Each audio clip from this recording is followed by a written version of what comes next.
Class 11th का chapter 3 miscellaneous examples हैं student. Example number 28। इस क्वेश्चन में स्टूडेंट आपसे कह रहा है 10x का वैल्यू 3/4 दिया गया है, ठीक है। और फिर कह रहा है स्टूडेंट x जो है स्टूडेंट पाई से बड़ा है और 3π/2 से छोटा है x, ठीक है। तो हमें find the value of sin x/2 cos x/2 और 10x/2 हमें इसका वैल्यू फाइंड करना है, ठीक है स्टूडेंट। तो आप यहाँ ध्यान दीजिए, sin x/2 का फॉर्मूला ये होते हैं, हम इसके आंसर यहाँ लिखने वाले हैं, ठीक है। cos x/2 का फॉर्मूला ये होता है स्टूडेंट, हम इसके आंसर यहाँ लिखेंगे।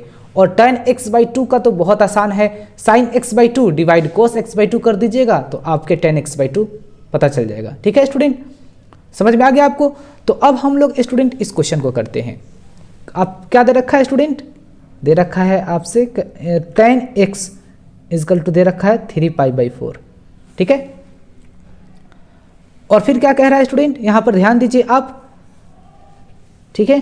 फिर आप ध्यान दीजिए यहां पर कि x जो है x ग्रेटर है किससे, पाई से, ठीक है। लेकिन छोटा किससे है स्टूडेंट, 3π/2 से छोटा है, ठीक है। x जो है स्टूडेंट पाई से क्या है, बड़ा है और 3π/2 से छोटा है, ठीक है स्टूडेंट। यहां तक आपको समझ में आ गया।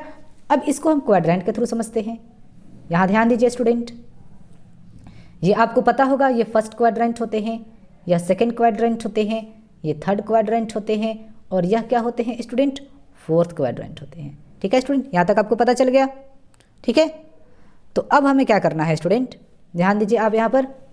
तो ये आपको पता है यहाँ 0 डिग्री का एंगल बनते हैं और यहाँ 0 डिग्री और फिर 2π का एंगल बनता है, 2 रेडियन, ठीक है।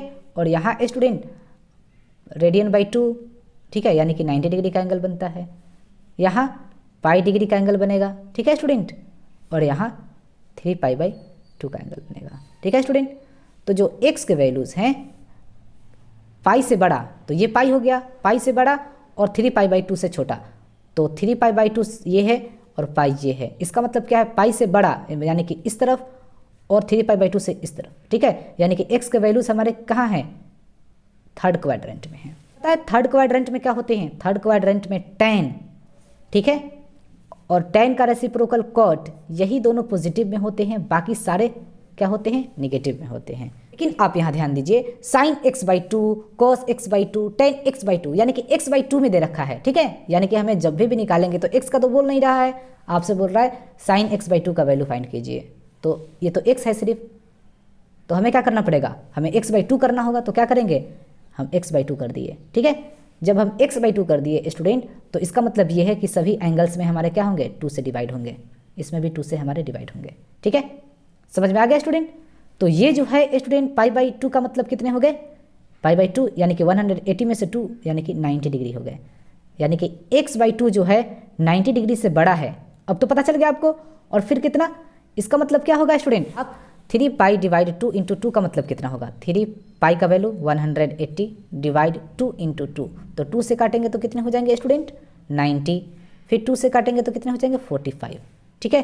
तो 5 3 ज़ा 15 का 5 कैरी 1, 4 3 ज़ा 12 और 1 13, 135 आ रहा है, तो 135 होगा, ठीक है। 35 डिग्री का एंगल होगा। समझ में आ गया स्टूडेंट। यानी कि x/2 जो है स्टूडेंट 90 डिग्री से बड़ा और 135 डिग्री से छोटा है। तो अब ये कहाँ आएगा, देख लीजिए कहाँ आएगा स्टूडेंट, 90 डिग्री कहाँ है, ये है 90 डिग्री, ठीक है। और 135 कहाँ होगा, तो आपको पता है जब ये पूरा 90 डिग्री का है स्टूडेंट, तो 135 यहाँ होगा, ठीक है। मान लीजिए कि यहाँ होगा 135, ठीक है। तो हमारा x/2 कहाँ है, 90 डिग्री से बड़ा, यानी कि 90 डिग्री से बड़ा, और मान लीजिए ये 135 डिग्री का है और 135 डिग्री से छोटा, यानी कि x/2 मेरा यहाँ कहीं है, ठीक है। और x/2 किस क्वाड्रेंट में आते हैं, बताइए स्टूडेंट, x/2 किस क्वाड्रेंट में आते हैं, तो सेकंड क्वाड्रेंट में आते हैं। सेकंड क्वाड्रेंट में क्या होते हैं स्टूडेंट, ये आपको पता होगा, आफ्टर स्कूल टू कॉलेज, यानी कि इसका मतलब साइन और साइन का रेसिप्रोकल क्या होते हैं स्टूडेंट, कॉसेक, ये दोनों पॉजिटिव में होते हैं, बाकी सारे निगेटिव में होते हैं। तो इसमें सिर्फ साइन ही स्टूडेंट पॉजिटिव होगा, ध्यान दीजिए, ठीक है।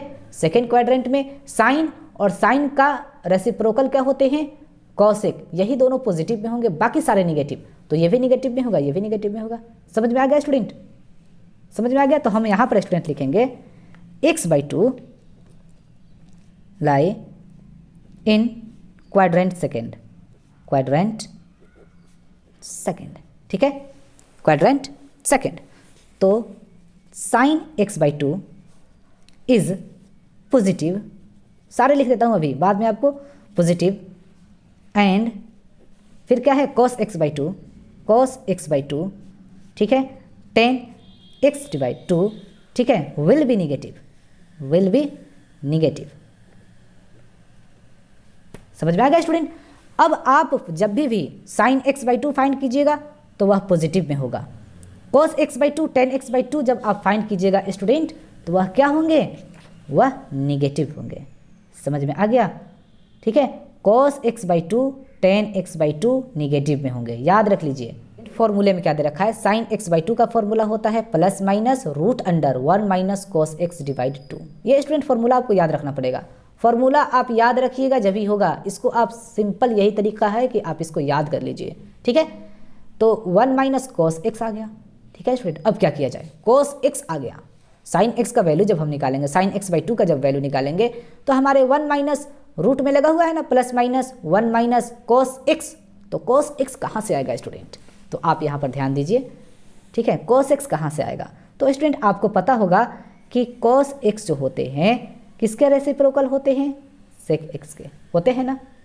इसका मतलब ये हुआ स्टूडेंट कि सपोज डेट मान लीजिए कि 2/8 आ गया मेरा cos x का वैल्यू, ठीक है, 2/8 आ गया, तो sec x का वैल्यू क्या होगा बताइए, 8 को ऊपर कर दीजिए और 2 को नीचे कर दीजिए, ठीक है स्टूडेंट।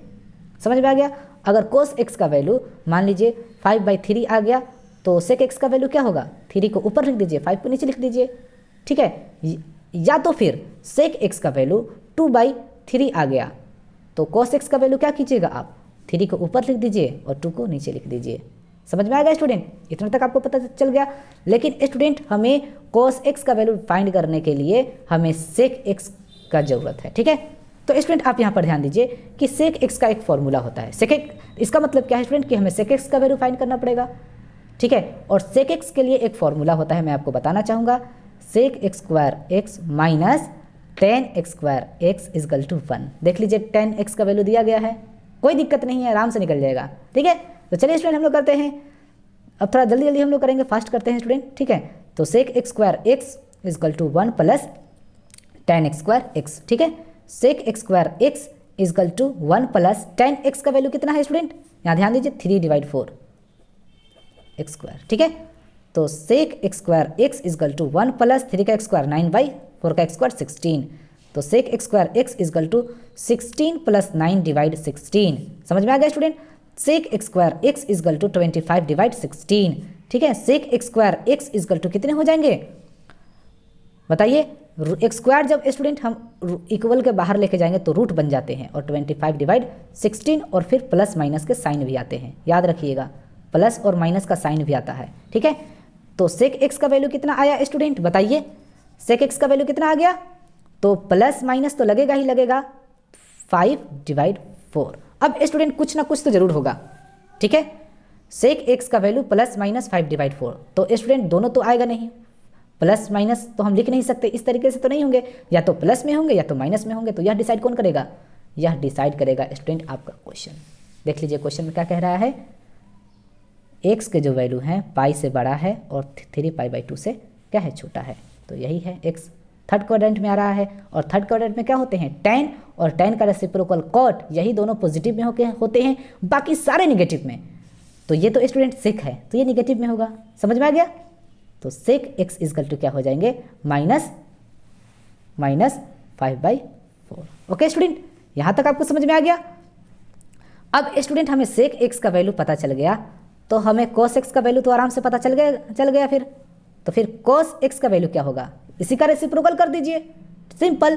4 को ऊपर लिख दीजिए, 5 को नीचे लिख दीजिए, 4 को ऊपर और 5 को नीचे लिख दीजिए, और माइनस का साइन तो ऊपर ही रहता है स्टूडेंट, यही आपका हो गया cos x का वैल्यू, ठीक है। और अब आप स्टूडेंट इस फॉर्मूले में cos x का वैल्यू पुट कर दीजिए, आपका आंसर आ जाएगा। ठीक है, तो चलिए हम लोग करते हैं स्टूडेंट, यहाँ ध्यान दीजिए। तो sin x/2 का स्टूडेंट फॉर्मूला क्या होता है, प्लस माइनस। मैं पहले ही बता दिया हूँ कि sin x/2 जो होंगे पॉजिटिव होते हैं, क्योंकि ये फर्स्ट क्वाड्रेंट में आया है। ठीक है, बार बार मुझे बताने की जरूरत नहीं है। तो √1 माइनस cos x, ठीक है, डिवाइड 2। अब इसी को स्टूडेंट सोल्व कर लेते हैं हम लोग, प्लस में ही लिखता हूँ। ठीक है, समझ जाइएगा आप। 1 माइनस cos x का वैल्यू कितना आया है स्टूडेंट, बताइए, -4/5। तो -4 डिवाइड 5 डिवाइड 2। ठीक है, तो √1 minus minus plus 4/5 divide 2। Next समझते हैं स्टूडेंट, √5 1 5 और प्लस 4 यानी कि 9/5।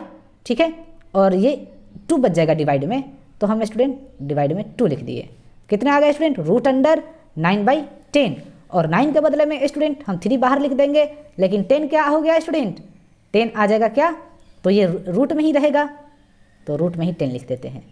तो यही स्टूडेंट हमारे sin x/2 का वैल्यू हो गया। ठीक है, sin x/2 का वैल्यू क्या आया है, बताइए, 3 डिवाइड √10, और ये प्लस में ही होंगे। ठीक है, ये हमारा वैल्यू हो गया। अगर आप चाहते हैं रेशनलाइजेशन करने के लिए तो आप कर सकते हैं। ठीक है, आपका आंसर यह भी सही है, रेशनलाइजेशन भी आप कर सकते हैं। तो sin x/2 का क्या आया है आंसर स्टूडेंट, 3 डिवाइड √10। यहाँ तक स्टूडेंट आपको समझ में आ गया। अब हम लोग नेक्स्ट समझते हैं। अब यहाँ स्टूडेंट देखा जाए cos x का फॉर्मूला क्या है, बताइए, cos x/2 का फॉर्मूला क्या है स्टूडेंट, देख लीजिए, plus minus √1 plus cos x divide क्या होगा 2। यही तो है फॉर्मूला स्टूडेंट, यही फॉर्मूला है।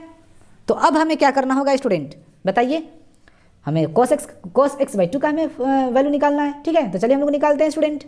तो √1 प्लस cos x/2 यानी कि cos x का वैल्यू हम निकाले हैं स्टूडेंट।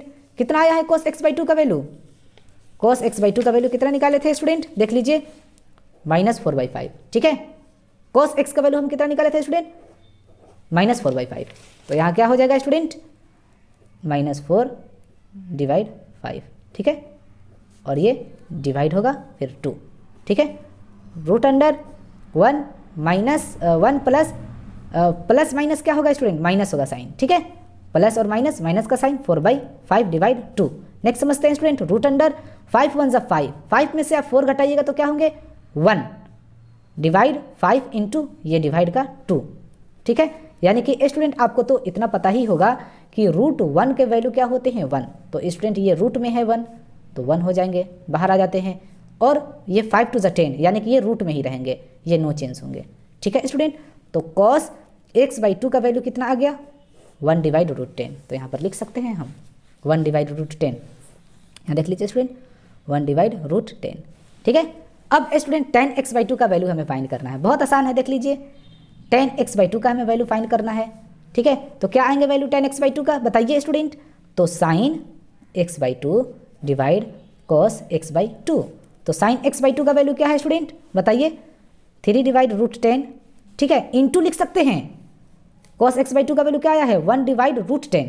तो स्टूडेंट √10 को ऊपर लिख दीजिए और 1 को नीचे लिख दीजिए, नंबर को ही तो पलट देते हैं ना, फिर ये 10 से ये 10 कट जाएगा। तो क्या आ गया स्टूडेंट, बताइए, ये क्या आ गया मेरा 3 आ गया, लेकिन स्टूडेंट ये 3 माइनस का होगा। ठीक है, क्योंकि सिर्फ, और ये भी स्टूडेंट देख लीजिए, cos x/2 भी हमारे माइनस में होंगे, याद रखिएगा। और tan x/2 का वैल्यू हमारे कितने आया है, बताइए, tan x/2 का वैल्यू आया है स्टूडेंट, क्या आया है -3। तो ये -3 हो जाएगा। ठीक है, तो आपको समझ में आ गया। तो मैंने स्टूडेंट आपको पहले ही बताया था यहाँ पर कि sin x/2 जो होंगे पॉजिटिव में होंगे। ठीक है, cos x/2 tan x/2 will be negative. ठीक है, तो ये नेगेटिव में हो गए, ये भी नेगेटिव में हो गए। ठीक है स्टूडेंट, समझ में आ गया आपको। इसका आंसर यहाँ भी लिख दो, ये भी आपका आंसर हो गया, ये भी आपका आंसर हो गया। ठीक है स्टूडेंट, तो अगर आप चाहते हैं तो रेशनलाइजेशन भी करके आप इसको कर सकते हैं।